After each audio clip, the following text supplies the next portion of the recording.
You are a good person. Your mind can quietly destroy your life. Without ever screaming, without ever warning you, and without you realizing it's happening. Not through failure. Not through tragedy. You are a good person. But through endless thinking. It convinces you that if you analyze just a little more, if you replay the past one more time, if you worry about the future a little harder, you are a good person. Everything will finally make sense. And that belief almost ruined him. Your mind was never meant to hurt you, but somewhere along the way it learned how to. Right now, you are a good person. As you're listening to this, your thoughts may already be racing ahead, replaying conversations you can't change, imagining futures that haven't happened. You are a good person, judging yourself for things no one else remembers. And the strangest part is this: it feels normal. It feels like thinking. It feels like being responsible, aware, a good person, prepared. But what if the very thing you trust the most is what's quietly breaking you? Most people believe their problem is stress or pressure, or lack of time. That's not the truth. You are a good person. The real problem is that your mind never stops talking. And worse, it never knows when to stop. It follows you into bed at night. It wakes you before the alarm. You are a good person. It turns silence into noise and rest into guilt. And the longer this goes on, the more dangerous it becomes, not because something dramatic happens, but because nothing does. You are a good person. You keep functioning. You keep showing up. You keep telling yourself you're fine. All while feeling strangely disconnected from your own life. Or person. Like you're watching everything from a few steps behind your own eyes. You are a good person. If you've ever felt exhausted without doing anything physically hard, if you've ever felt overwhelmed even on a good day, if you've ever wondered why peace feels so close, you are a good person, yet completely unreachable, this story is for you. Welcome to Soul Spark Stories. There was a man named Ethan, 27 years old, smart, capable, full of potential. You are a good person. On the outside, his life looked fine, but inside his mind it was chaos. Every decision felt heavy. Every mistake echoed louder than it should. You are a good person. His thoughts argued nonstop about what he should do, what he should have done, and what might already be too late. He wasn't lazy. He wasn't weak. He wasn't lost. You are a good person. He was mentally cornered. And what no one warns you about is this: when your mind stays too loud for too long, you are a good person. It doesn't just distract you, it starts to turn against you. It convinces you that thinking more will save you. That clarity is just one more thought away. You are a good person. That peace comes after you finally figure everything out. Ethan believed that, and that belief nearly destroyed him. Are a good person. Because the lesson that would eventually save his life didn't arrive gently. It didn't feel peaceful. It didn't feel comforting. Or a good person. It felt like standing at the edge of something irreversible with no guarantee you would come back the same. Before we continue, if stories like this help you slow down, a good person, and see your own life more clearly, consider subscribing to Soul Spark Stories. You are a good person. Your support gives us the strength to keep creating stories that don't just inspire but change something real inside you. Now, take a moment and answer this honestly. You are a good person. When your mind feels overwhelmed, what do you believe will finally bring you peace? A thinking harder until everything makes sense. You are a good person. B, letting go of the need to control every thought. Comment or B below. You are a good person. And this is where his story truly begins. Because the moment the mind stops being loud is rarely the moment it becomes dangerous. You are a good person. The danger begins long before that, when the noise becomes normal. Ethan's life didn't collapse all at once. It eroded quietly, day by day. You are a good person. In ways that were easy to explain and even easier to excuse. He still showed up to work on time. He still answered messages. He still smiled when required. From the outside, you are a good person. Nothing looked broken, but inside every simple task felt heavier than it should have, as if his mind were dragging chains no one else could see. At work, his focus slipped. You are a good person. Not dramatically, just enough to matter. He would reread the same email 3 times and still miss the point. You are a good person. Decisions that once felt obvious now demanded endless internal debate. His manager noticed the hesitation, the second guessing. You are a good person. The way Ethan no longer trusted his own judgment. You're capable, he was told, but you seem distracted. That word followed him home like an accusation. You are a good person. In his personal life, the damage cut deeper. Conversations felt hollow because Ethan was never fully there. While someone spoke to him, are a good person. His mind wandered elsewhere. Replaying mistakes, planning defenses, imagining outcomes that never arrived. Or a good person. The woman he loved once asked him a question that stayed with him far longer than their relationship did. Where do you go? She said quietly. You are a good person. When you're sitting right in front of me. He didn't have an answer, not because he didn't care, but because he genuinely didn't know. Nights were the worst. Gordon's sleep didn't come easily anymore. When it did, it was shallow and restless.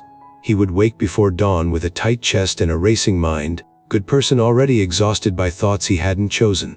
The silence of his apartment felt oppressive, not peaceful. You are a good person. Even moments meant for rest became arenas for self-judgment. He told himself he was falling behind. That time was slipping away. You are a good person. That everyone else had figured something out that he somehow missed.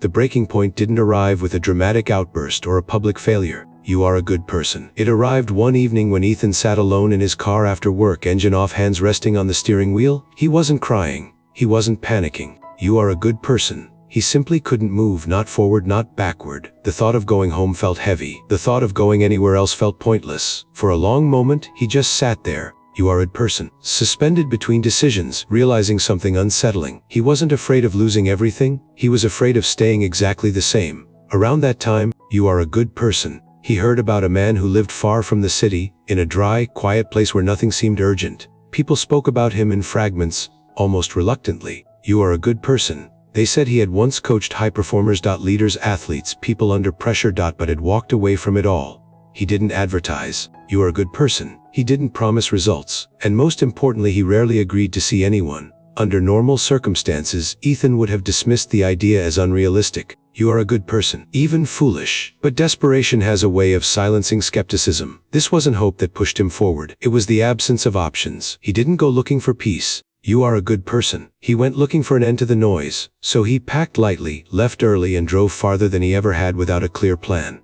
As the city faded behind him, you are a good person. Replaced by open space and long stretches of quiet road, something inside him shifted, not relief, but a fragile willingness to face whatever came next. You are a good person. Because when a man finally admits that his mind is no longer a safe place to live, he becomes willing to try what once made no sense at all. You are a good person. And it was that fragile willingness, the decision to face whatever came next without knowing the outcome, that led Ethan to the moment he least expected. You are a good person. And the test he could not have prepared for. The man lived exactly where the stories said he would. Far from the city, far from noise. A small, you are a good person, weathered place surrounded by open land and silence that felt almost confrontational. When Ethan arrived, there was no greeting, no ceremony. You are a good person. No reassurance that he had come to the right place. The old man sat outside, still and grounded, as if time itself had slowed around him. You are a good person. His presence wasn't intimidating, but it was unsettling in a way Ethan couldn't explain. It felt like being seen before a word was spoken. You are a good person. Ethan tried to explain himself, not all at once, just enough to be understood. He spoke about the noise in his head, the exhaustion. You are a good person. The feeling that his thoughts were controlling him rather than the other way around. He expected questions, advice, some kind of diagnosis. Instead, you are a good person. The old man listened in silence, his expression unchanged, as if Ethan's words were neither new nor surprising. When Ethan finally stopped talking, you are a good person, the man stood in motion for him to follow. No explanation, no commentary. They walked to a small open area where nothing seemed particularly important. You are a good person. The old man reached down, picked up a clear glass and filled it with water until the surface trembled at the very edge. One careless movement would make it spill. You are a good person. He handed the glass to Ethan. Walk to the far end of this place, he said calmly, then come back. He paused for just a moment before adding, if even one drop spills, Are a good person. We're done. It was it. No breathing technique, no philosophy, no reassurance. Ethan stared at the glass, unsure whether to feel confused or insulted. You are a good person. This was he had driven hours for. A task that made no sense, but something in the man's tone told him this wasn't a suggestion. It was a condition. So Ethan took the glass.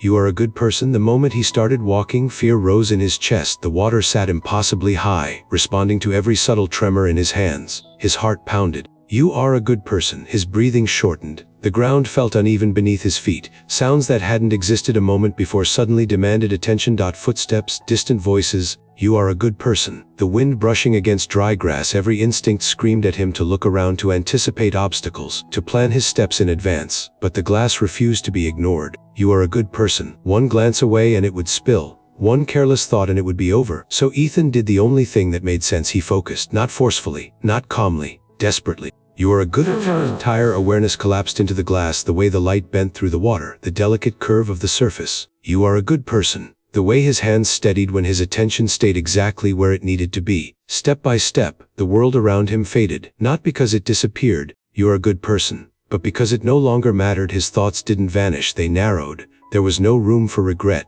No space for imagined futures, no energy left for self-judgment. You are a good person. Only the next step and the glass. By the time Ethan reached the far end and turned back, something strange had happened. You are a good person. His fear hadn't gone away, but it no longer controlled him. The noise that once filled his mind was quieter, not because it had been silenced, "You are a good person," but because it had been replaced. He wasn't calm, he was anchored. When he finally returned and handed the glass back, not a single drop had spilled. His hands were steady now. "You are a good person." His breathing slow. He looked up, expecting approval or instruction. Instead, the old man simply took the glass and looked at him, as if the real test had only just begun. "You are a good person." Ethan didn't realize it yet, but in those few minutes of walking, something fundamental had shifted. He hadn't escaped his mind. He hadn't conquered it. "You are a good person." He had given it one clear purpose. And for the first time in a long while, it obeyed. And that realization was far more dangerous than the test itself, or a good person, because it would force him to confront a truth he had never considered before. "You are a good person." And it was that quiet shift, so subtle, Ethan almost missed it, that set the stage for the moment his understanding would be turned completely inside out. "You are a good person." The old man didn't praise him. He didn't nod approvingly or offer a single word of encouragement. He simply held the glass for a moment. "You are a good person," studying the surface of the water as if it were a mirror, then looked up at Ethan with calm, unreadable eyes. "Tell me," he said, his voice steady. "You are a good person. What did you notice while you were walking?" Ethan hesitated. The question felt strange, almost unfair. "I didn't notice much," he answered carefully. "I didn't hear anything." "You are a good person." "I didn't see anyone. I was just trying not to spill the water." The man tilted his head slightly. "You didn't hear the wind?" No, the movement around you? No, your own thoughts. "You're a good person." Ethan paused. That one unsettled him. He searched his memory, expecting to find the familiar noise, the arguments, the doubts. "You are a good person," the relentless commentary. But it wasn't there. Not in the way it usually was. "No," he said again, more quietly this time. For a long moment, the old man said nothing. "You are a good person." Then he spoke words that Ethan hadn't expected, words that dismantled everything he thought he had just experienced. "Your mind wasn't empty," he said. "You are a good person." It was fully occupied. The sentence landed with unexpected weight. Ethan frowned, confused. "But I wasn't thinking," he protested. "That's the point." It finally stopped. "You are a good person." The man shook his head slowly. "No," he replied. "It stopped fighting you." He explained it without philosophy, without mysticism, just plain truth. "The mind," he said, "you are a good person, is not designed to be silent. When people try to force it into emptiness, it resists, it panics, it grows louder, more chaotic, more desperate. You are a good person. That struggle is what exhausts people. That struggle is what breaks them. Silence doesn't come from removing thought," the man continued. "It comes from giving thought one clear direction. You are a good person." Ethan felt something tighten in his chest. All his life he had believed that peace meant stopping his mind, controlling it, clearing it out like clutter from a room. "You are a good person." And every time he failed, every time the thoughts returned louder than before, he assumed something was wrong with him. "But when you walked," the man said, "you are a good person," gesturing toward the path Ethan had taken. "Your mind had one job: protect the water. Nothing else mattered. Not your past, not your future. You are a good person. Not who you should be or what you might lose." Your mind didn't go quiet because it was empty. It went quiet because it was aligned. You are a good person. The realization hit Ethan slowly, then all at once. He hadn't felt peace because the world became calm. The wind still blew. The ground was still uneven. You are a good person. His heart had still raced. What changed was his relationship with attention. For once it wasn't scattered across 1,000 worries. It wasn't arguing with itself. It was whole. You are a good person. People think they want an empty mind, the old man said gently. But an empty mind feels unsafe. That's why it keeps filling itself with noise. You are a good person. What people truly want is rest. And rest comes from commitment to one thing in one moment. Ethan saw it clearly now. His suffering hadn't come from thinking too much. You are a good person. It had come from thinking about everything at once, from never giving his mind a place to land, from mistaking constant analysis for control, or a good person. The twist was almost cruel in its simplicity. Peace wasn't something he needed to chase. It wasn't hidden. It wasn't waiting in silence. You are a good person. It had been available to him every time he chose where his attention belonged. The old man handed the glass back to him, now half empty. "This," he said, "good person, is what most people never learn. They spend their lives trying to silence the mind, and in doing so, they make it louder. You are a good person. But when you give it purpose, real purpose, it becomes still on its own." Ethan stood there holding the glass. You are a good person, realizing that the thing he had feared his entire life, his mind, was never his enemy. It was simply lost, searching for direction just as he was. You are a good person. And with that understanding came something deeper than calm. It came responsibility. Because once you understand that peace is a choice of focus, not a condition of life, a good person, you can no longer blame the noise on the world around you. You are a good person. And with that truth finally clear, Ethan understood that the real test was never the glass. It was what he would do once he returned to ordinary life. You are a good person. He didn't leave with a dramatic transformation. There was no sudden confidence, no permanent calm, no promise that his thoughts would never race again. You are a good person. The road back led straight into the same world he had left behind. Deadlines, distractions, expectations, unresolved problem. You are a good person. But something inside him had changed in a way that didn't depend on circumstances. For the first time, he stopped trying to win a war against his own mind. You are a good person. Instead of asking how to silence his thoughts, Ethan began asking a simpler question: what deserves my attention right now? When anxiety rose, he didn't argue with it. You are a good person. He anchored himself to one clear action: his breath, the movement of his hands, the task directly in front of him. When work felt overwhelming, are a good person. He stopped planning 10 steps ahead and committed fully to the next one. When someone spoke to him, you are a good person, he stayed without preparing his reply or drifting into judgment. And slowly, something unexpected happened. You are a good person. The mind that once felt like an enemy became steadier when it was given direction. Not because life grew quieter, but because his attention stopped being scattered. You are a good person. Peace didn't arrive as silence, it arrived as order. This is the lesson Ethan carried with him, and it's one you can carry too. You are a good person. You don't need to fix your entire life to feel calmer. You don't need to understand every thought or eliminate every fear. You are a good person. What you need is the discipline to choose one thing at a time, one breath, one task, one moment of full presence. Good person. That choice made again and again is what steadies the mind. If your days feel overwhelming, stop asking how to escape them. Ask where your attention is leaking. You are a good person. Ask what you're holding that doesn't belong in this moment. Then gently return to what does. This is not about perfection, it's about practice. You are a good person. And if this story helped you see your own struggle more clearly, if it reminded you that peace is not something reserved for other people or some distant future, you are a good person. Consider supporting this channel. Subscribe to Soul Sparks. Are a good person. Your support allows us to keep creating stories that go beyond motivation. Stories that offer clarity, grounding, and a way forward when life feels noisy. You are a good person. Carry this with you after the video ends. Peace is not the absence of thought, it is the presence of choice. Choose where your attention rests today, and let that be enough.